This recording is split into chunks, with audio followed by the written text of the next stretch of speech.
is William Budge, and I'm an art director and designer, production designer. So I graduated from AFI in 2000 in production design. And then originally my wife, Nicole, and I, we both met at AFI actually in class. We were kind of a team, a production design team. We did that for several years. And then we sort of split off and I became more of an art director and she did concept art. So when we started, I guess in 2000, we kind of had sort of a lot of stuff at one time. Like we were doing a movie in India, and then another sci-fi movie, and then when 9/11 hit, kind of everything shut down, especially going to India and places. So it was kind of an interesting journey, and we've had kind of a long progression. But I've kind of done a lot of independent films. I used to work with Wim Wenders, German director. I worked on Michael Jackson tour one time, which was strange, just strange things. I worked on one of the first things I did was Ocean's 11, but I actually did like the strange CG walkthrough that you see on the monitor that they're talking about the Bellagio, breaking the Bellagio. Just strange things like that. And then the past couple of years, I did a show called 13 Reasons Why as an art director. And then I spent 4 seasons on Star Trek Discovery, Star Trek Strange New Worlds, as a visual effects art director. Sort of basically kind of merging the art department and visual effects together and designing ships and that kind of thing, which was fun. And then I did a new Star Wars show as art director for a year and a half. Ended last January. So I guess it was 2021, 2022. So that's a movie, that's a TV show coming out hopefully in 2024. That was pretty cool. And then I was just in Australia on a project and during the strike, and then basically the strike happened, and I've just been doing odds and ends at this point, but I've kind of had a varied career, just doing different things, a lot of movies. And then around 2014 or so, I started switching more to TV or, long series, for HBO and Netflix. And yeah, it's been great. Right now I'm on a show where I'm basically just drawing, I'm sort of illustration in a sense. Other shows, more art directing and, sort of managing the art department. And it's always a little different. It's kind of, yeah, it's just been an interesting time, interesting. Yeah, I guess in my role, it's always a little different. It's not like if I was the DP, I'd be shooting. And what I'm doing, I'm sort of, sometimes I'm designing, sometimes I'm, on paper, sometimes I'm literally on the set, just trying to manage things, run around. Sometimes I'm out scouting places. Sometimes I'm really just immersed only in the computer, basically in 3D. On the last couple of projects, we've basically been working in Unreal and just literally been flying around in virtual land. So yeah, it's been kind of a different career, and it's been a lot of fun. Let's kind of start from the beginning for our audience. So what inspired you to ultimately choose the path that you went on? I was always into art and movies, actually. My dad was really into movies. Basically, it sort of kind of dazed me, but once we got a VCR, my dad would watch a movie every day. So I started watching with him, and, I was watching Taxi Driver when I was about 9, stuff like that. And that kind of, inspired me, but I was also super into Star Wars. It's like always my thing was Star Wars. Like when I was a kid, I still have all the figures. I just had everything. That was like my deal. So, I was in high school, I was doing a lot of artwork, and I kind of realized that the designers from Star Wars were industrial designers originally. That was what they studied. So then I went into that field originally, knowing that I would try to get into film afterward. But I got that as a basis for design. And then once I graduated, I just went straight to grad school. I was basically, I just knew I wanted to go right into film school and go right into film versus working in the quote unquote real world. So luckily I got into film school. I had about a year off, I think. I did portfolios, and I did, just to do it, I did try out for a couple of jobs in industrial design just to see if I could do it. But I did go right to, after about a year, to film school, and it's been film ever since. Wow. Okay. What was the process like applying to film school? And I mean, basically, I spent a lot of time on my portfolio. That was something that I knew I had to do either way for industrial design or for film. So I spent, months. I went home from school, spent a long time on my portfolio, and then I think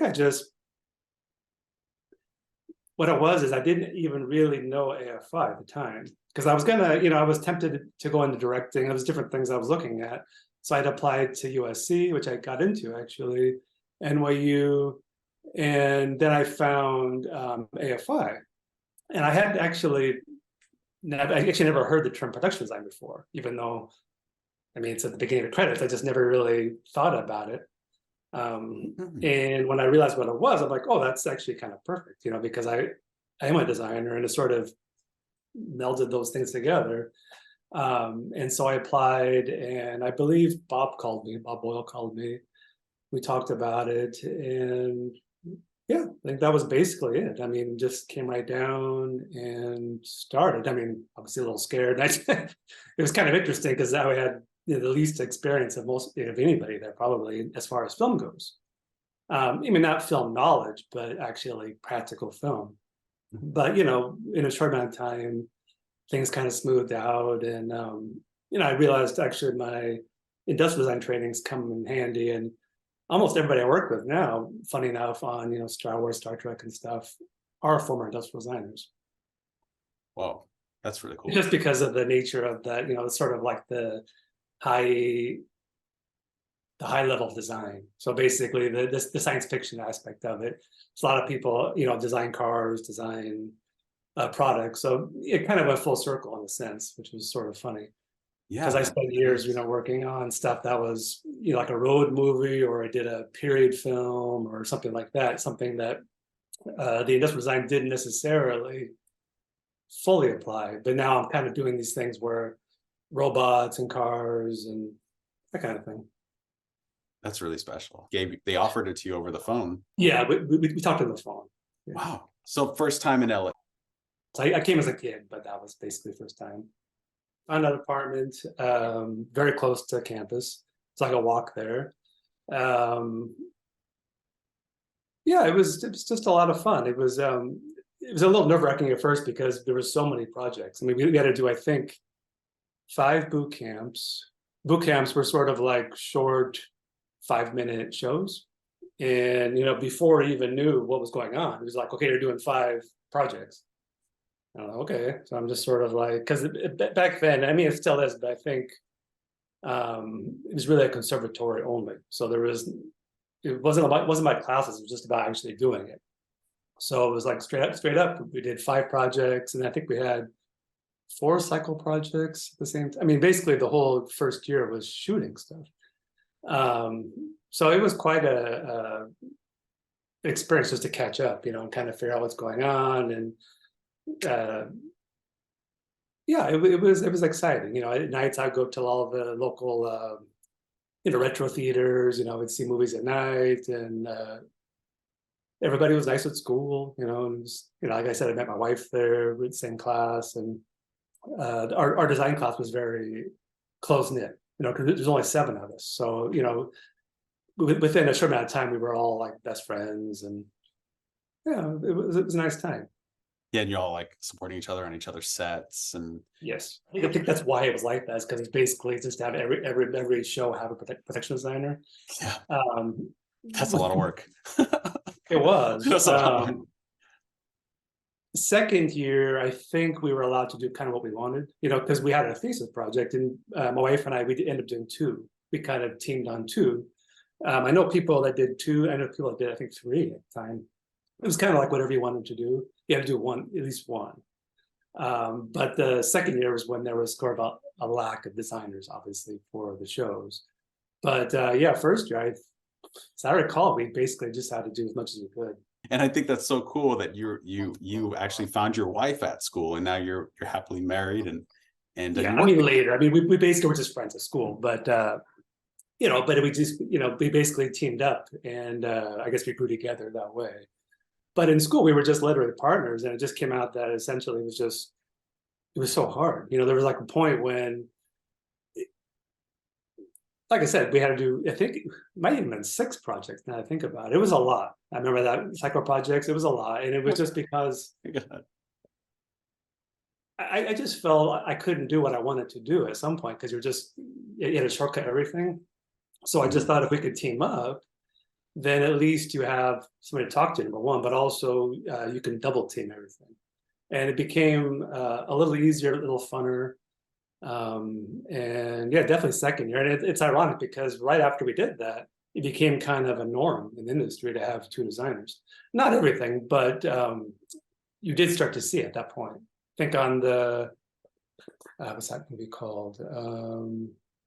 The Christmas movie on the train, animated film. Oh yeah, with Tom Hanks. Polar Express. Polar Express, yeah. That had 2 designers. It was like right after us. It was interesting. And now it's not uncommon to have that. But I just found that it was just so much to do. And I was still learning. I mean, honestly, we were still trying to learn what we're supposed to be doing and how to design. And I just liked having the ability to have a little time to actually sit down on paper and think about it versus just running around like a madman, just trying to get everything done. Yeah, and then producers coming at you being like, all right, we got to cut your budget, X, Y, and Z, all that fun stuff. Or coming in during class and come outside quick. I mean, actually, our class, our class went on strike because we didn't really have almost any class at that point. I mean, there was like 1 or 2, so we just threatened to leave at that point. Wow. And we ended up getting more classes than anybody else by the end of the year, which was really cool. And so at that point, I was really getting into just the actual classwork, which was exciting. It's a blessing, though. They really do try to give you everything that they possibly can think of and throw at you, and it's really up to you to navigate it. No, and I totally understood even their point of view because they kept saying it's a conservatory. It's really about doing, and I totally got that. It's just there are certain things you need to know on a basic level. It's like even drafting. There's like certain basic levels that I mean I knew that stuff, but not necessarily for film. There's just certain things that we all have to catch up on that you kind of need to have classes for. But I totally understood the idea behind just shoot as much as possibly can. I mean, our thesis project actually still comes up as far as like if I interview for jobs, I'll still show photos of it, and that's like the thing people love the most, which is very strange. I mean, it's so long ago, and we didn't have any money, but we just for certain things, we built like this Irish village, and it was a circus, and we did all these things on the beach, and knowing the right angles, it just looks very nice. And to this day, I mean, people, that's what they still like the most. Why don't you talk a little bit about your thesis project? How was the teaming? What were some of the biggest obstacles that you faced while you're in your thesis? We did 2. So we did one. It was about the Serbian War, Croatian-Serbian War. Okay. And the director was Serbian. Co-writer, director was Serbian.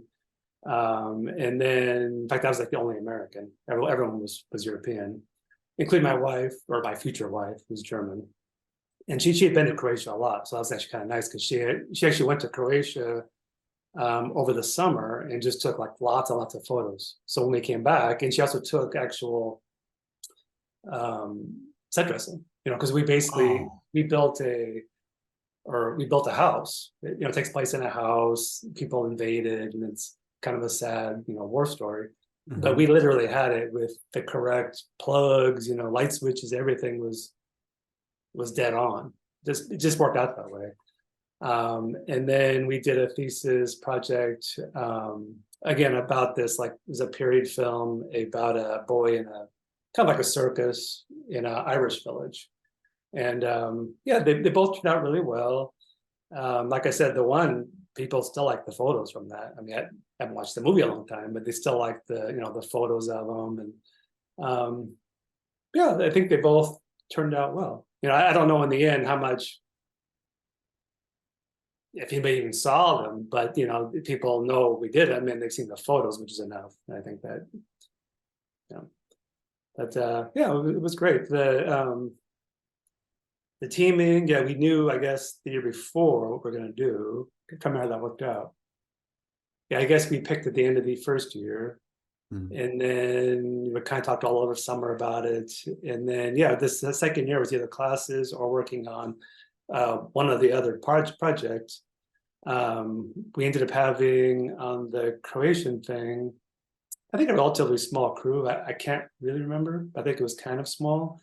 And then the one about the Irish village, we had like 2 art directors. We probably had 20 or 30 people in the crew. Whoa. Yeah, Okay. we had a construction team. We had the producer got a guy from who we're still friends with from Germany to come over to build the sets. And we literally built like a house and stuff on the beach. And it was so well built, we couldn't take it down. It was a problem actually because they couldn't even rip it down. It was so strong. But yeah, I mean, we still talk to him, and Beautiful. yeah. Trying to think of anything else. That's all I can remember. Sorry. No, that's awesome. That's really beautiful. And just a side note, what part of Germany is your wife from? Hamburg. Hamburg. Oh, right on, right on. That's awesome. That's awesome. Yeah, I met my wife at AFI when I went to AFI, but she was a performer in my first cycle film. Oh wow, that's cool. Yeah, and she's from Switzerland, so we just recently spent like 2 months over there. Nice. And we go to like Konstanz, and her mom's from Germany, so that's why I was curious. Like, oh, I wonder what part. She's from Bavaria. Well, my mother-in-law is from Lake Constance.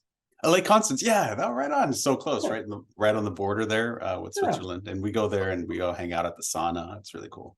Nice. Yeah, but okay, digress. Let's talk about like your first job after you graduate. How did that happen? How were you able to manifest that? There was kind of a lot of things at one time. We had kind of a strange career, or I did, or both of us together, where we had like a lot of stuff at one time, right after school, and then a huge lull because of 9/11 and a bunch of things happened, and then it kind of picked up again slowly. Like literally right after school, like I said, we ended up doing a film to be shot in India. It was kind of a remake of, what was that movie? Anyway, it was about like 2 spaceships that find each other in space, and there's a murder. It was kind of like a murder thing in spaceships. And so we designed that on paper, and then we hired a crew, and they went to India to start building. We probably would have gone later. At the same time, we ended up meeting Polly Platt, who taught at AFI for a while after us. And she was a famous designer, also producer. Like she produced Say Anything in a lot of movies. She was going to do her first film as a director. And we bumped into her at a party, talked to her, and she told us the story. And we ended up doing some drawings for her, and she loved them. And then, so she basically hired us to design that movie.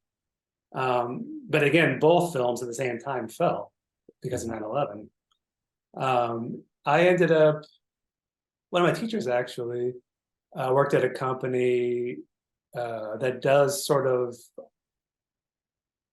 just different design projects. Nothing like, not one thing, but they do a lot of concerts, like they would do at M&M, people like that, concert stages.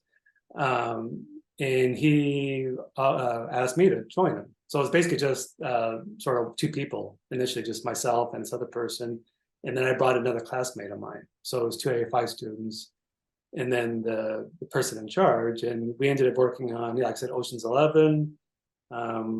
We ended up making this game called Smash Ball, which was sort of like a weird, it's back again. We basically built a whole arena for basketball that had springs in the floorboards, and the whole sport evolved out of that. People like doing flips in the air and stuff.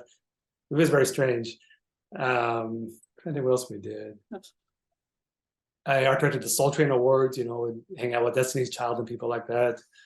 So it was kind of a funny thing this time. And then after that, my wife and I, my partner at the time, we had a connection to Wim Wenders, who was going to do a movie in LA. So we interviewed for that, and they literally just hired a designer.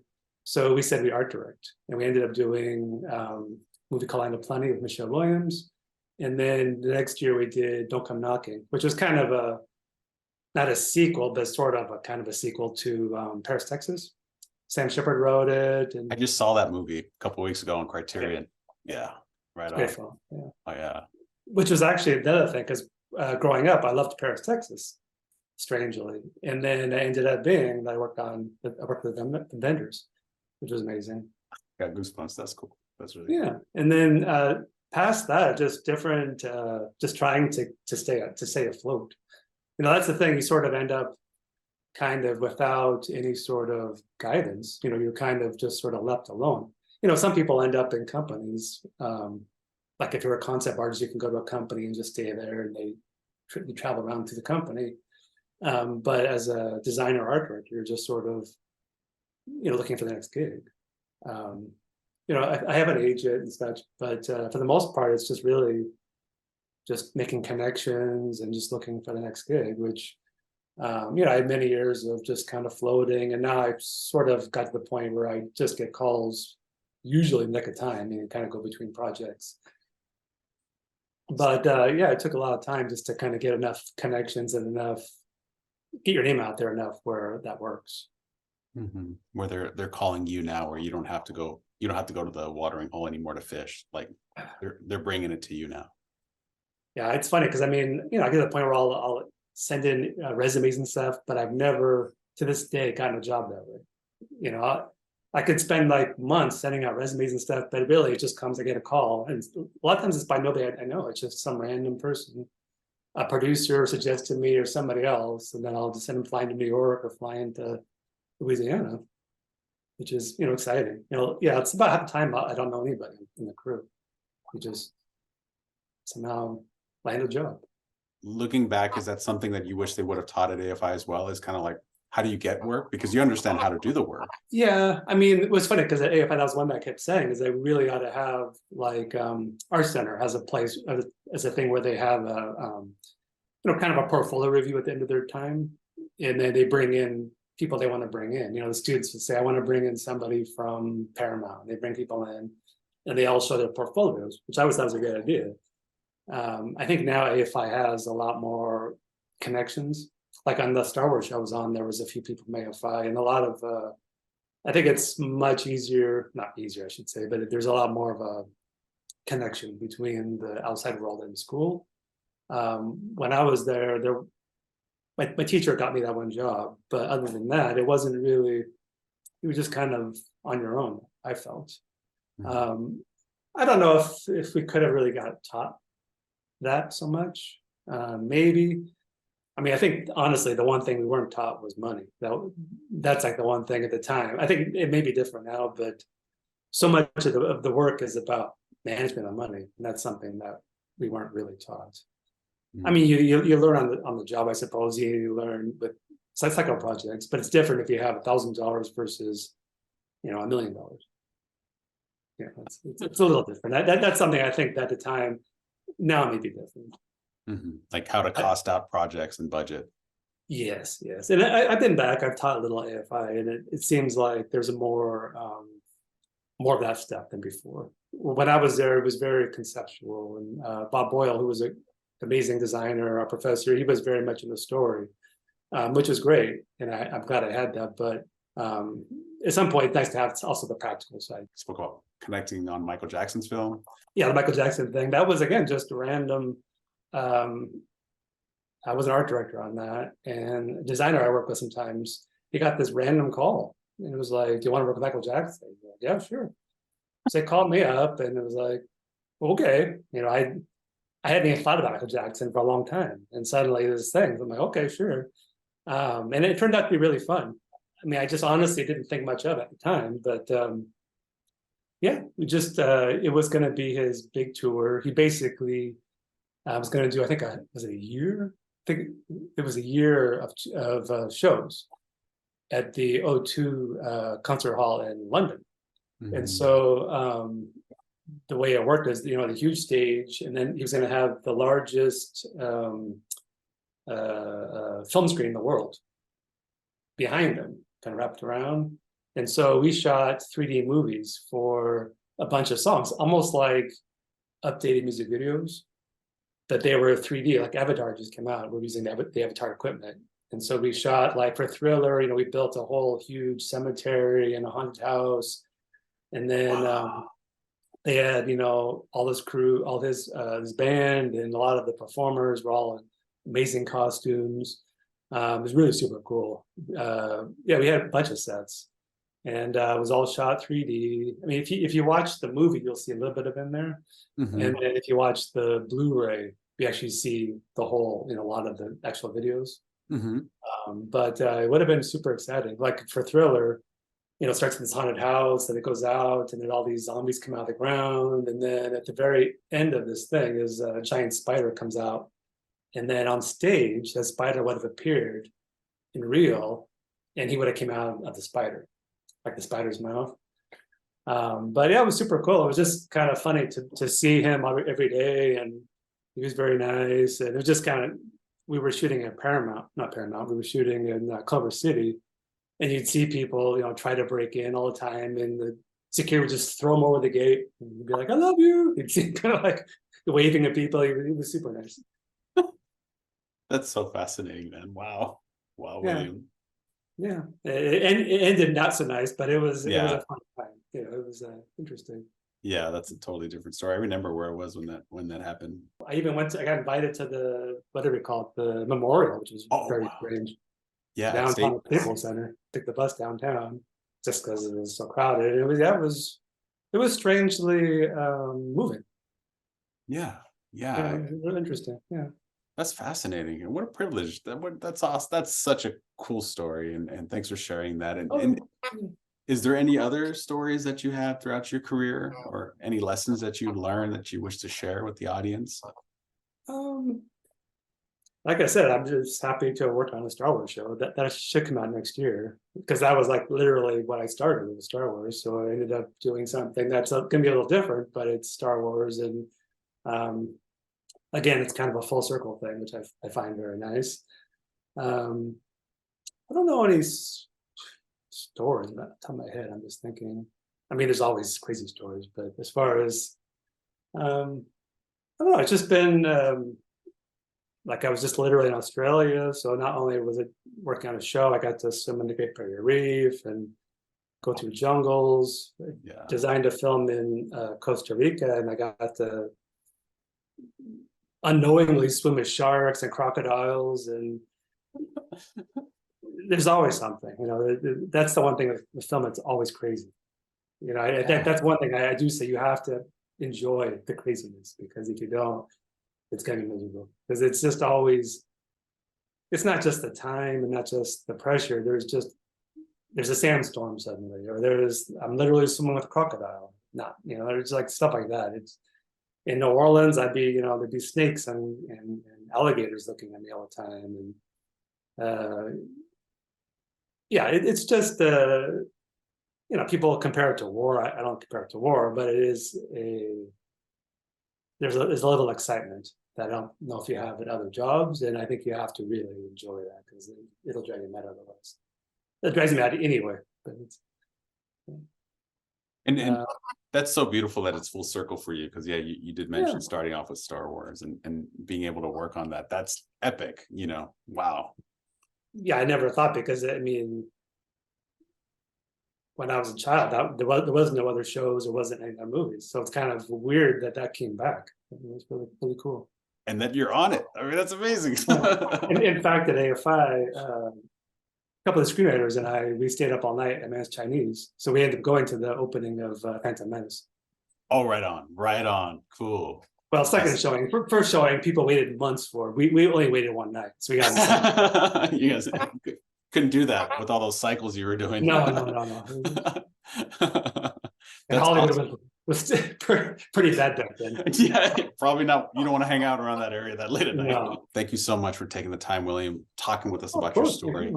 Yeah, it's so great to hear somebody from back in AFI just doing so well, and beautiful story with you and your wife. Thank you.